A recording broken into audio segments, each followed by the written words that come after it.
گزشتہ کل ہم نے 29ویں پارے کے اختتام تک خلاصۃ التراویح بیان کیا تھا، جبکہ تلاوت ہم نے مزید 2 صورتوں کی بھی کی تھی۔ 30ویں پارے کی پہلی 2 صورتیں 30ویں پارے کی پہلی صورت سورۃ النبا، نبا عربی زبان میں خبر کو کہتے ہیں، کوئی بات کی خبر۔ مکی صورت ہے، یہ 40 آیات اور 2 رکوع ہیں سورہ مبارکہ کی۔ اس کے اندر اللہ جل جلالہ نے قیامت کا تذکرہ فرمایا، اور پھر اس کے اندر اللہ پاک نے اپنی قدرت کی کچھ نشانی کا ذکر فرمایا۔ متقین کے لیے اچھا مقام اور جہنمیوں کے لیے برا مقام، ان کے عذابوں کا تذکرہ فرمایا، اور ساتھ اس چیز کا بھی ذکر فرمایا ہے کہ کل قیامت کے دن جس وقت ہر انسان کو اس کے نامہ اعمال کے مطابق فیصلہ سنا دیا جائے گا، اس وقت کافر کہے گا یا لیتنی کنت ترابا، اے کاش کہ میں مٹی ہوتا، آج مجھے حساب نہ دینا پڑتا۔ ایک مفہوم یہ، اور دوسری یہ کہ کاش کہ میں مٹی کی طرح عاجز ہوتا تو آج میرا انجام بھی اچھا ہوتا۔ اگلی صورت سورۃ النازعات ہے، اس کے اندر بھی اللہ پاک نے قیامت کا تذکرہ فرمایا کچھ قسمیں کھانے کے بعد، اور پھر اس صورت کے آخر میں اللہ جل جلالہ نے 2 جماعتوں کا تذکر کیا ہے۔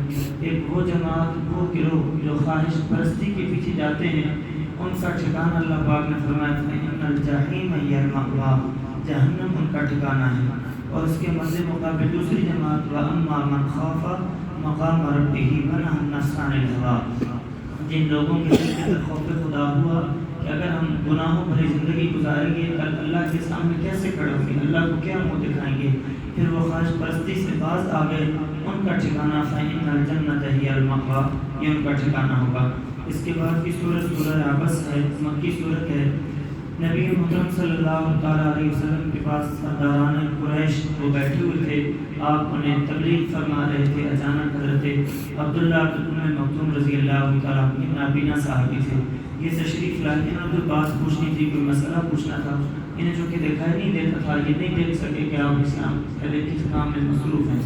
انہوں نے کوئی بات پوچھی، آپ اسلام نظر ناگواری کا اظہار فرمایا۔ یہ بڑے بڑے سردار ہیں اور میں ان کی ہدایت کا حریص ہوں کہ اگر یہ مسلمان ہو جائیں تو بہت سارے لوگ انہیں دیکھ کر مسلمان ہو جائیں گے، لیکن اللہ پاک کے ہاں لوگوں کے جلال و جلال کو نہیں دیکھا جاتا، اللہ کے ہاں اخلاص اور تقوی کو دیکھا جاتا ہے۔ اللہ کو وہ سرداران قریش نہیں پسند تھے، بلکہ عبداللہ بن مکتوم رضی اللہ عنہ جو نابینا صحابی تھے، مؤذن رسول تھے، یہ زیادہ پسند تھے۔ اللہ پاک نے تنبیہ فرمائی، اے میرے محبوب پیغمبر، آپ کو حضرت عبداللہ بن مکتوم کے ساتھ ایسا نہیں کرنا چاہیے تھا۔ اس صورت کے اندر اس چیز کا تذکرہ، پھر اس کے آخر میں پھر قیامت کا تذکرہ کہ کل قیامت کے دن اللہ پاک کے سامنے ہر کوئی اپنے اعمال کی وجہ سے کامیاب ہوگا یا ناکام ہوگا۔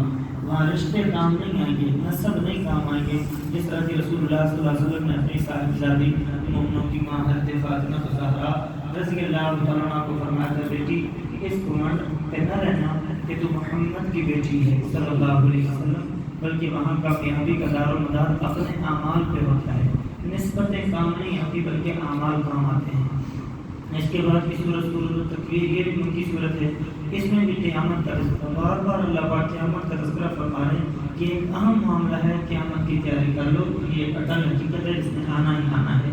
ابتدا میں قیامت کا تذکرہ فرمایا، اور جو قرب قیامت میں احوال کی تبدیلی ہوگی اس کا تذکرہ فرمایا۔ پھر اللہ پاک نے 3 قسمیں کھانے کے بعد پیارے پیغمبر صلی اللہ علیہ وسلم کا دفاع کیا ان فتنوں پر جو اس زمانے کے مشرکین مکہ لگایا کرتے تھے۔ کوئی شاعر کہہ رہا ہے، کوئی مجنون کہہ رہا ہے، کوئی ساحر کہہ رہا ہے، مختلف قسم کے فتوے، ان کا دفاع رسول اللہ صلی اللہ علیہ وسلم کی طرف سے اللہ جل جلالہ نے فرمایا۔ اگلی سورت سورۃ الانفطار، یہ بھی مکی صورت ہے، اس میں بھی قیامت کا تذکرہ ابتدا، اور پھر اللہ پاک نے بڑے محبت بھرے انداز میں انسان کو سمجھایا ہے، یا ایھا الانسان، اے انسان، ما غرک بربک الکریم، اس کریم عزت والے رب کے بارے میں کون سی چیز ہے جو تجھے دھوکے میں ڈال رہی ہے؟ دیکھو نا، اس اللہ نے تمہیں پیدا بھی کیا، جہاں جو عضو سجدہ تھا اللہ نے وہیں لگایا ہے، اور پھر کتنی پیاری شکل صورت عطا فرمائی ہے، اس رب کی نافرمانی نہ کرو۔ اللہ پاک نے بڑے پیار بھرے انداز میں صورت میں سمجھایا ہے۔ اگلی صورت سورۃ المطففین ہے، مکی صورت ہے، ناپ تول میں کمی کرنے والوں کے خلاف اللہ پاک نے اعلان فرمایا کہ ان کے لیے ہلاکت ہے۔ لفظ ویل استعمال ہوا ہے، ویل کے 2 معنی آتے ہیں، ایک اس کا معنی ہلاکت، خرابی، تباہی آتا ہے، اور دوسرا اس کا معنی جہنم کی وادی ہے جس کا نام ہے ویل۔ تو یہ جو ناپ تول میں کمی کرتے ہیں وہ بزنس ہیں وہ کاروباری حضرات ملاوٹ کرتے ہیں یا نام طور میں کمی کرتے ہیں انہیں اس جہنم کی غیر نامی وادی میں پھینکا جائے گا۔ پھر جنتیوں اور جہنمیوں کے ٹھکانے کا بھی اسی صورت کے اندر اعلان فرمایا گیا ہے کہ جو گنہگار فجار فاجر لوگ ہیں وہ کل قیامت کے دن قیامت سے پہلے مرنے کے بعد ان کی روحیں کہاں جاتی ہیں؟ قیامت سے پہلے کا جو زمانہ ہے، آج کے زمانے میں کوئی گنہگار فوت ہو گیا یا آج سے پہلے ہو گیا، قیامت سے پہلے اس کی روح کہاں ٹھہرے گی؟ فرمایا لفی سجین۔ یہ سجین کیا ہے؟ تحت الثرى، ساتوں زمینوں سے نیچے جو جہنم ہے اس جہنم کا ایک گڑھا ہے، اس کے اندر جہنمیوں کی روح کو رکھا جاتا ہے۔ اور اس کے مقابلے میں علیشین، جنت کا ساتوں آسمانوں سے اوپر جنت کا ایک ٹکڑا ہے جس کا نام ہے علیشین، وہاں نیک لوگوں کی روحوں کو رکھا جاتا ہے قیامت سے پہلے۔ اس چیز کا تذکرہ بھی اسی صورت میں۔ پھر صورت میں انشقاق ہے، یہ بھی مکی صورت ہے، اس میں بھی قیامت کا تذکرہ اور پھر انسان کو اس کے اندر بھی سمجھایا گیا۔ اس صورت کے اندر بھی سجدہ تلاوت آئے گا جو غالباً ہماری 8ویں رکعت میں یا کون سی رکعت میں ہے وہ پھر میں ساتھ بتاؤں گا انشاءاللہ۔ اگلی صورت سورۃ البروج ہے، یہ بھی مکی صورت ہے۔ اس میں ایک بادشاہ کا تذکرہ ہے جو یہودی تھا، اور بروج کا معنی ہوتا ہے خندق۔ اس نے خندقیں کھدوائیں، ان میں آگ بھڑکائی اور پھر 20,000 عیسائیوں کو اس کے اندر ڈال دیا۔ اس زمانے میں عیسائیت مذہب پر حق تھا، تو 20,000 ان نوجوانوں کو جنہوں نے یہودیت چھوڑ کر حق مذہب عیسائیت کو اپنایا تھا انہیں جلایا۔ اس کے اندر ایک بچے کا بھی واقعہ ہے لیکن تفصیل کا بھی وقت نہیں ہے۔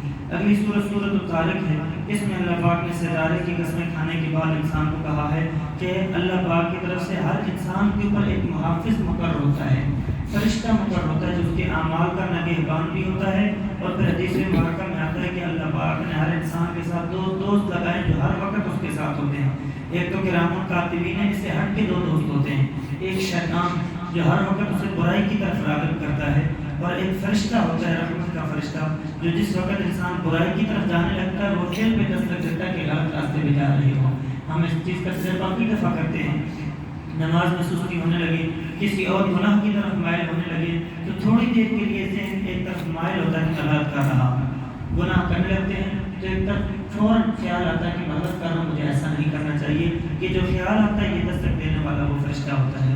اور اس کے بعد کی جو صورت ہے سورہ اعلیٰ، مکی صورت ہے، جس وقت اس کی پہلی آیت کریمہ نازل ہوئی تھی، سبح اسم ربک الاعلیٰ، اپنے رب کی تسبیح بیان کیجیے۔ یہ خطاب تو پیارے پیغمبر صلی اللہ علیہ وسلم کو کیا گیا لیکن اس سے مخاطبین پوری کی پوری امت مسلمہ ہے۔ جس وقت یہ آیت نازل ہوئی آپ صلی اللہ علیہ وسلم نے فرمایا اجعلوها فی سجودکم، اس کو اپنے سجدوں کی تسبیح بنا لو۔ اس لیے ہم پڑھتے ہیں سبحان ربی الاعلیٰ۔ اور سورہ واقعہ میں آتا ہے فسبح باسم ربک العظیم، کی آیت 2 دفعہ آتی ہے۔ جس وقت وہ آیت کریمہ نازل ہوئی تھی رسول اللہ صلی اللہ علیہ وسلم نے فرمایا تھا اجعلوها فی رکوعکم، اسے اپنے رکوع کی تسبیح بنا لو۔ تو پھر وہاں سے بنی تھی سبحان ربی العظیم جو ہم رکوع میں پڑھتے ہیں۔ اس کے بعد کی صورت جو ہے وہ سورۃ الغاشیہ ہے، اس میں بھی انسان کے نفس کو تنبیہ کی گئی ہے، اور پھر اس میں اللہ پاک نے اپنی قدرت کی کچھ علامات کا ذکر بھی فرمایا، افلا ینظرون الی الابل کیف خلقت۔ اگلی سورت سورۃ الفجر ہے، اس میں فرعون کا تذکرہ بھی کیا گیا ہے۔ پھر اس میں اللہ پاک نے انسانوں کی 2 جماعتوں کا تذکرہ کیا ہے، مختصر عرض کر رہا۔ پھر اگلی سورت سورۃ البلد ہے، یہ مکی صورت ہے، اس میں بھی اللہ پاک نے انسان کو 2 راستوں کی طرف راغب فرمایا، فہدیناہ النجدین۔ اگلی صورت بھی اسی کا تتمہ ہے، اس کے اندر بھی انسان کے 2 راستے، سورۃ الشمس مکی صورت ہے، اس میں بھی انسان کا ہدایت اور گمراہی والے راستے کو حاصل کیا ہے۔ ہم نے دونوں راستے دکھا دیے، جس طرف جانا چاہے جائے۔ اگر ہدایت کے راستے پہ چلے گا اللہ کے یہاں مقام پائے گا، اور اگر دوسرے راستے پہ چلے گا تو پھر تکالیف مقدر بنے گی۔ اگلی سورت سورۃ اللیل ہے، یہ مکی صورت ہے، اس کے اندر اللہ پاک نے اللہ کی بات ماننے والوں کی 3 صفات کا تذکرہ فرمایا جو جنتی ہیں، اور جو جہنمی ہیں ان کی بھی 3 صفات کا تذکرہ فرمایا ہے کہ وہ اللہ کے راستے میں خرچ کرتے ہیں۔ جو اللہ کی بات ماننے والے جنتی لوگ ہیں اللہ کے راستے میں خرچ بھی کرتے ہیں، اچھی بات کی تائید بھی کرتے ہیں، تصدیق کرتے ہیں، اور اس طرح اللہ کی فرما برداری کرتے ہیں۔ اس کے مد مقابل جو جہنمی لوگ ہیں وہ اما من بخل واستغنى، بخل کرتے ہیں، اللہ کے راستے میں خرچ نہیں کرتے، وکذب بالحسنى، اچھی بات کو جھٹلاتے ہیں اور اللہ کی نافرمانی کرتے ہیں۔ سورۃ الضحیٰ ہے، پیارے پیغمبر صلی اللہ علیہ وسلم کی صفات کا تذکرہ کیا گیا ہے کہ آپ یتیم تھے، اللہ پاک نے آپ کے ساتھ بردست قدرت فرمایا ہے۔ اس کے بعد سورہ علم نشرح ہے، اس میں رسول اللہ صلی اللہ علیہ وسلم کو تسلی دی گئی ہے کہ اگرچہ آپ کی پر مشقتیں آتی ہیں لیکن ہر مشقت کے بعد، ہر تنگی کے بعد، ہر مشکل کے بعد آسانی ضرور آتی ہے۔ اگلی سورۃ 3 ہے، اس میں اللہ پاک نے 5 قسمیں کھانے کی بات فرمایا کہ انسان کو میں نے بڑا اچھا اور خوبصورت پیدا کیا ہے۔ اگر وہ راہ راست پر رہے تو بصورت دیر پھر ثم رددناہ اسفل سافلین، ہم اسے اسفل سافلین تک لے جائیں گے، جہنم کی گہرائیوں تک۔ لیکن اگر ایمان لائے اعمال صالحہ کرتا رہے تو پھر لا متناہی اجر و ثواب بھی عطا فرمائیں گے۔ اللہ ہم کی توفیق دے۔